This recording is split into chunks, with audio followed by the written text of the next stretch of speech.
বিড়ি তো খাইয়াছি, খাইয়াছি কত ডালবি সিগারেট রে। এখন সিগারেটের দাম বাড়ছে বলে, ছাইরা দিয়েছি ডালবি খাওয়া রে। নাম কি রে তোর? ডালবি সিগারেট। ডালবি সিগারেট না খাইলে বলে, মরমু গলায় ফাঁসি দিয়া রে। কি নাম কি রে তোর? ডালবি সিগারেট। আরে আমি এলে কি মফিজ গুলের নাম গান বলতাছি। যাক, এলে বাদ দিয়া কাজের কথা বলি। আহারে, বৃষ্টির মধ্যে যদি একটা ডার্বি সিগারেট হইতো কত যে মজা হইতো। আবার কি খাবো ডার্বি সিগারেট, যে দাম বাড়তাছে ডার্বি সিগারেটের, কিনে খাওয়ার কথা না। আরে আমি বৃষ্টির মধ্যে খাড়া হয়ে কথা বলতাছি। যাই, বাসায় যাই। বাসায় যা বন্ধু বান্ধবের সাথে মিলজিল করে কথা বলি। বন্ধু, তুই বলতো ডার্বি সিগারেটের দাম বাড়লো কেন হঠাৎ করে?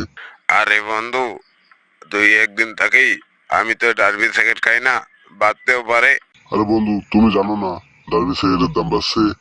আরে বন্ধু, গ্রামের লোকেরা বলতাছে তো ডার্বি সিগারেটের দাম বাড়ছে, তাই বাড়তেও পারে। যেভাবে দ্রব্যমূল্যের দাম বাড়তাছে এটা তো স্বাভাবিক বন্ধু, তুমি তো জানো।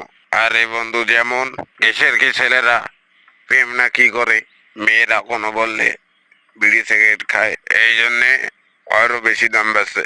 আরে বন্ধু, তাইলে বাদ দে, একটা মিনিট সিগারেট লাগা, খাইতে খাইতে বাড়ি যাই।